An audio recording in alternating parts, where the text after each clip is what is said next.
And I'm sorry I haven't been updating or uploading any new videos because my computer or laptop is still out, thanks to my dad. Anyway, let's continue reading my possession, Jeffrey Carey Love Story, Chapter 6, May's Point of View. The weekend is finally here now. This is usually meaning a lot of things, like getting to hang out with my mom more, calling my dad, and hanging out with my friends, of course. With that Carol running around, it was different. My mom noticed the paper, and once she had made the connection between me and the bullies, she enforced that I should not leave the house without her. And when I went out, I need to stay close to her. So now I sit in my room on the floor, watching the light glance off the shiny knife that the white-hooded teen gave me. It was almost a shame I couldn't use it, but there was no way I could lure its beauty by chopping vegetables or cutting meat. It was a deadly sharp edge. I suspect it was for defending me, but with the bullies dropping dead, and now that pleasures could be savored, I decided to put the knife back in its box it had came in, and put it back in my secret hiding place.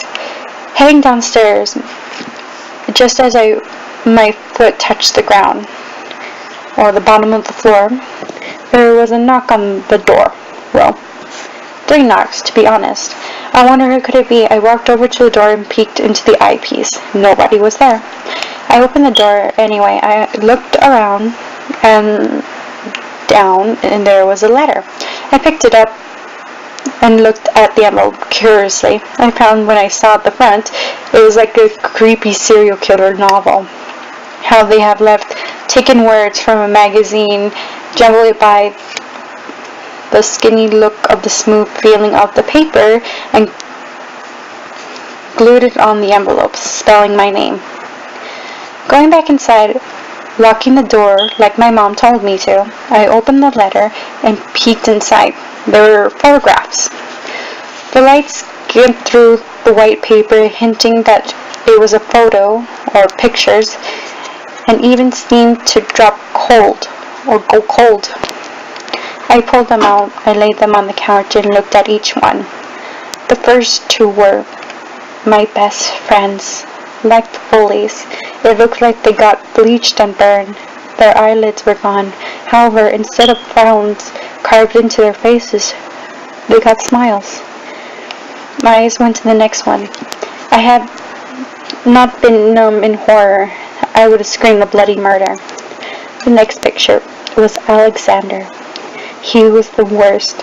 A frown carved so deep into his skin and bones showing. It was like the killer could do with it.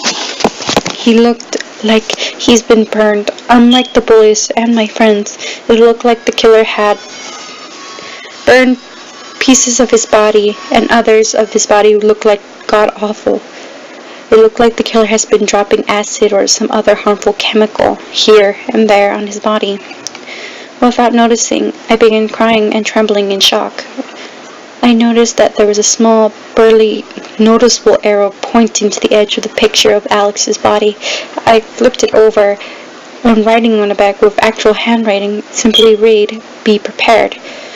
This form caused me to hyperventilate, yet I didn't make the move to call my mom, who was out shopping, hopefully picking up my dad. In fact, the idea even really made the way into my head since I was crying, shaking, and panicking so much. I managed to snatch the pictures in my lap and smash them when I head up to my room, sobbing, echoing through the house. I curled up into a chair into my room. Once I was there, I pulled my knife out and held it in my lap. There I sat, rocking me gently, while tears poured down my face. I clenched on 2 objects tightly, white knuckles gripping. A few hours late, night has fallen, and I woke up from an unexpected sleep. Shifting of noises were hearing downstairs. Guessing it was quite steps they took. It sounded like 2 or 3 robbers. My hand relaxed once relaxing, returned into a tight grip. I stood carefully, setting the pictures down on my bed, and creaked over the door on the light feet. I crankily opened the door, slowly bracing the smooth way to open without a sound. Peeking down at the bottom floor, I could barely see anyone, so they made a wild guess that they were in the kitchen to be in the kitchen or whatever. I took each step like it was my last, carefully making my way down. As you suspect, there was one in the living room. The others, here and there, you noticed the violent tangled messes, despite feeling twinkling anger of thieves. Snapping over myself against the wall, I inched over to the kitchen doorway, peeked in. There were masked guys stepping through the kitchen, unaware of my presence. They grabbed silverware, valuables, food, and other trinkets my mom had in the kitchen. Turning away from them, I looked back at my gift, watching it glare, even without the light. The knowledge of where I was about to do horrifically, but I knew it was something I had to do without another thought. I lunged into the kitchen, stabbing the closest one in the back. Jeff's point of view. I paced around May's house, wondering how I was supposed to do this. As luck had it, gave me an unexpected break. Her mother got into a car crash on her way to the airport. And the airplane her father was in crashed since its gas tank had a leak, only starting a fire. But with an explosion crashing into the earth, no survivors. That was all fine and dandy, but now I had to come up with something on the spot. I was scary enough to normal people, but I didn't want to scare my little knife out of shock. I was supposed to be the good-looking guy, not a window creeper.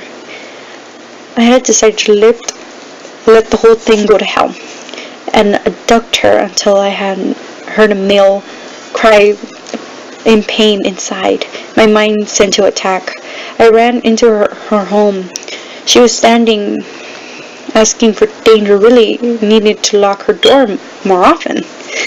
I saw her standing in the kitchen. One black masked man ground bleeding from his back. Her eyes were widened and frightened. The knife I gave her was covered in blood. For the first time in the real time, she looked back and our eyes meet. This is how we get to meet. How ironic. Before she could say anything to me, or vice versa, one of the robbers snapped out of the trance and tried to punch May. But I pulled out my knife, slashing at his closest fist. The man screamed a bloody murder. And to my pleasure, I saw his pinky has been merely cut off.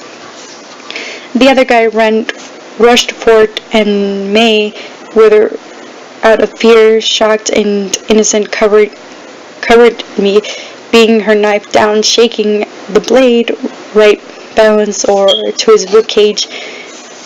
I took the sprint a second and stabbed him in the heart, the same guy who tried to get us again, and I kicked him 3 times and wrapped around to exactly accidentally cutting his head off. May screamed behind me, even though it hurt in my ears. I couldn't blame her too much. I mean, come on, it's not like she's been killing people long as I have.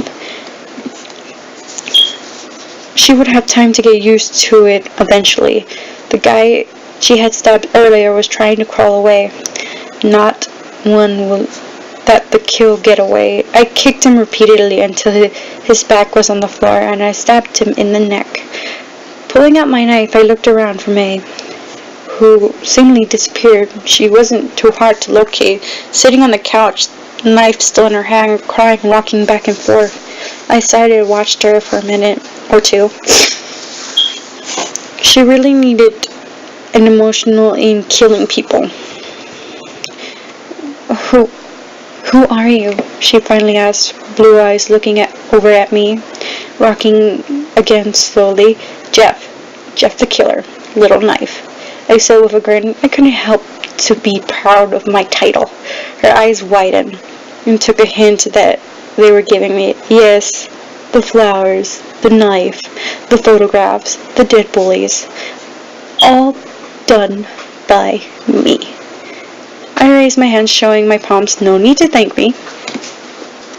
It was quiet for a while. I watched her curiously, May stare at me in death before suddenly laughing at me. Her knife flying from her hands, then landing somewhere in the floor. Her hands went around my neck, as well as she seemed to be strangling me and knocking me to the floor repeatedly. Why? She screamed at my face. Why did you do it? My friends, Alexander, the bullies, they didn't deserve that. If I had a power amount of air, I would have been laughing. And the thought of that she needed violent training, I grabbed her wrist from my hand. With an effort, I managed to pull her fingers off my throat, and rolled over her until she was underneath me. It's not like I could change that, I muttered, rubbing my fingers rubbing her waist, abusing as tears continued to stream down her face. They're dead. I couldn't do anything about it. I sticked out my tongue and licked her tears away. I paused to see when I was done, my little knife was blushing. It looked rather uncomfortable. I wonder. One of my hands trailed down her arms, raising goosebumps. As my finger trailed from there to... Jeff, what the hell are you doing? I turned around, as well as me, to see Ben staring at us with a confused look. Am I interrupting something? I glanced down at my little knife, who was now panicking worse than before. I grabbed my knife and hit her in the back of the head with the handle, knocking her out. Ben, what the fuck? I said, getting up. I've been telling you for months now that I'm busy. You pull a stupid stunt like that. And what the hell is it so bad that you had to come and find me? Ben sighed and trailed his hat down awkwardly. Well, first Jane found our hideout, and is trying to break down the door. Secondly, Smile needs to be fed. He won't eat anything or take anything I give him. So Cindy wants your opinion on the victim, and he thinks that the one could be more trouble than it's worth, and might want you to drag them in. Let me first say that you made my life sound so pointless. Bloody job.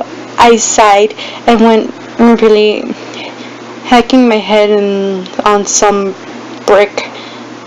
I did my best to hide the smile. What else I could do? Anyway, let's go back before May wakes up. Ben paused and leaned aside to see. Oh, she's cute. Where did you find her?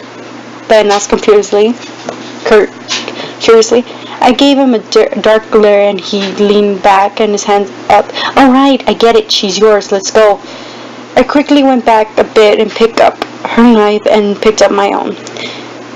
And then, with my left hand, I picked May up and put her over my shoulders. Halfway near, Ben transported us back home.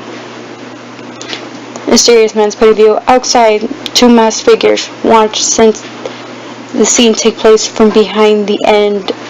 When Jeff left with May, they looked at each other. Even though they couldn't see the other faces, they knew this was bad.